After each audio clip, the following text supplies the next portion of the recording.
Aujourd'hui, l'espace numérique semble être bondé par les fausses informations. Il ne passe plus un moment sans qu'il y ait une information sur la toile. Comment échapper à ces intox? Les détails dans ce journal.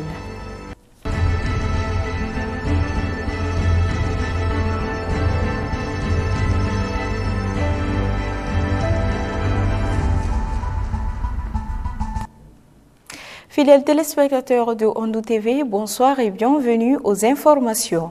Comme annoncé dans les titres, il semble désormais être difficile de faire un tour sur les réseaux sociaux sans tomber sur une information dont la source n'est pas vérifiée.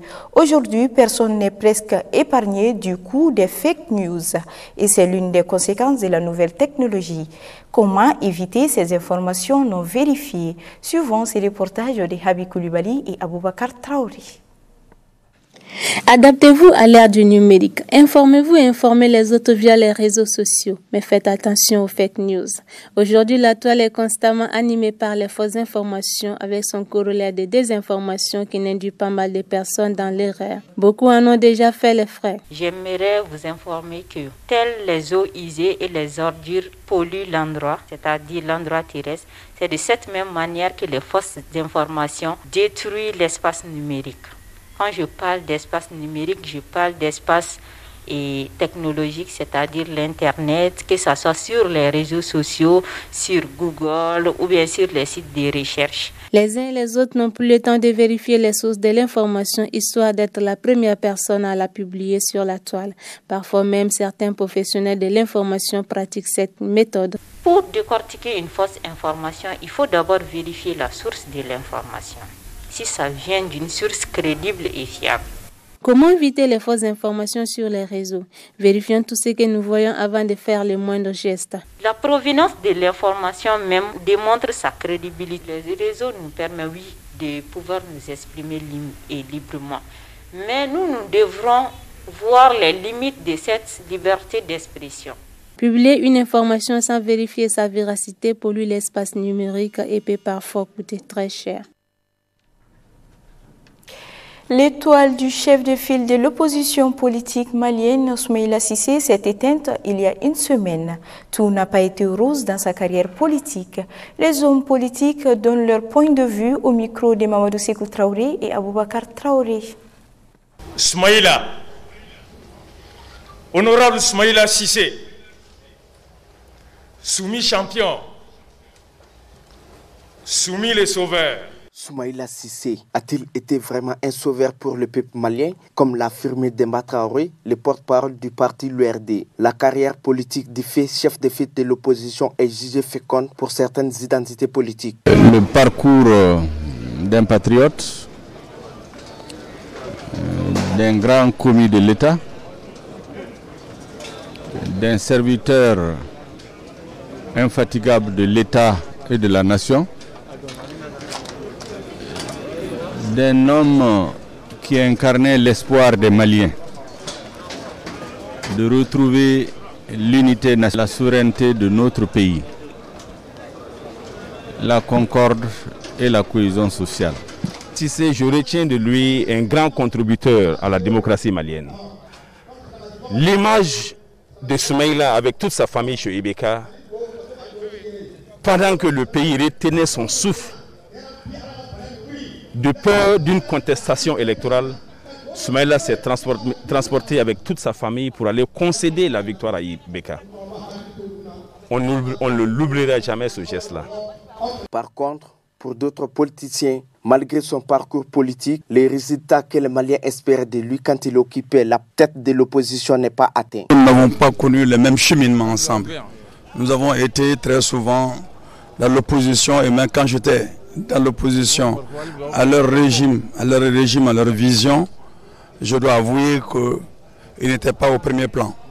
Au premier plan de leur régime que j'ai combattu 10 ans, et après 5 ans, il était en arrière-plan. Avec ses observations politiques mi-figue, mi-raisin, la carrière de Soumaïla Cissé serait intervallaire car il a eu des hauts et des bas. Toujours sur le même sujet, Boubacar Bokoum, analyste politique, donne son point de vue sur le parcours politique du défunt Soumaïla Cissé. Mamadou Sékou Traoré. Il a toujours été challenger de ceux qui arrivent au pouvoir, mais n'a jamais pu se hisser au sommet de l'État pour prouver réellement quelles sont les meilleures intentions et pour qu'on puisse le juger vraiment à l'œuvre. En tant qu'opposant, en tant qu'homme politique, il a participé jusqu'à être chef de file de l'opposition, qui était quand même un moment compris comme étant un contre-pouvoir incontestable face au régime d'Ibrahim Boubacar Keïta, sur lequel effectivement on l'a vu à un moment donné dans le mouvement anti-Abana qui s'est opposé à la réforme constitutionnelle, ce qui a déjà mis à mal le régime d'Ibrahim Boubacar Keïta. Donc je pense qu'à partir de ce mouvement anti-Abana, ce déséquilibre, effectivement, ce coup porté par l'opposition et d'autres partenaires au régime en place a ébranlé suffisamment le régime, ce qui a fait que depuis cette époque, le régime est resté toujours chancelant jusqu'à sa chute le 18 au 19. Ce bilan, on peut le juger de plus ou moins positif. Son passage à la CMDT et son passage à l'UMOA, on a vu que les institutions l'ont félicité après son mandat et que quand il devrait rentrer au Mali. Bon, donc ça, ce sont les deux actions fondamentales en termes d'activité publique qu'on peut lui attribuer. Maintenant, au-delà de ces deux activités principales, on a vu que sur le champ politique, il était actif. Donc on ne peut pas parler de résultats parce qu'en réalité, l'opposition malienne n'a jamais pu faire plier réellement l'État sur des choses essentielles. Ils n'ont jamais pu apporter l'alternance réelle qu'on attendait par rapport à la bonne gouvernance. Il aurait pu faire mieux, plus pertinent, plus agressif vis-à-vis du régime au pouvoir. C'est vrai que quand il a été nommé chef de file de l'opposition, on ne l'a pas beaucoup senti. À présent, place à la page internationale.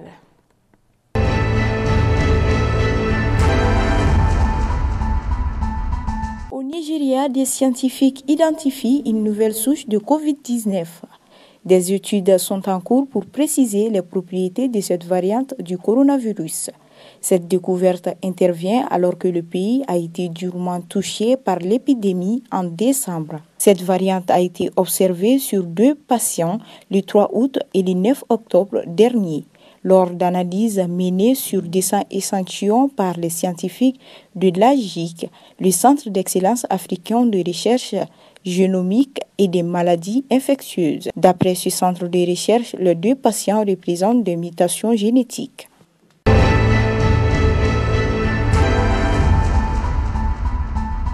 L'Iran se prépare à augmenter le taux d'enrichissement de son uranium. L'Iran a informé l'Agence internationale de l'énergie atomique de son intention de produire de l'uranium enrichi à 20%, bien au-delà du seuil fixé par l'accord de Vienne de 2015, a-t-on appris vendredi auprès de l'agence onusienne. Téhéran fait monter la pression sur le dossier du nucléaire iranien en informant l'Agence internationale de l'énergie atomique de son intention de produire de l'uranium enrichi à 20%. Au niveau bien supérieur au seuil fixé par l'accord de Vienne de 2015, dont l'objectif était d'empêcher toute utilisation à des fins militaires.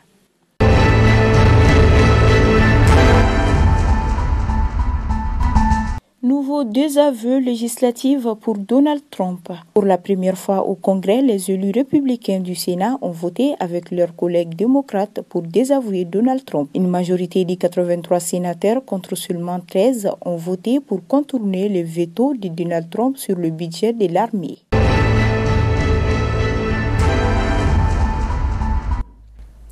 La page noire de ce journal, il fut ministre des Affaires étrangères de Moussa Traoré, premier ministre pour un mandat de quelques mois en 2002 sous Alpha Oumar Konaré et premier ministre sous Ibrahim Boubacar Keïta. Il s'agit de Modibo Keïta qui s'est éteint ce samedi 2 janvier à l'âge de 78 ans.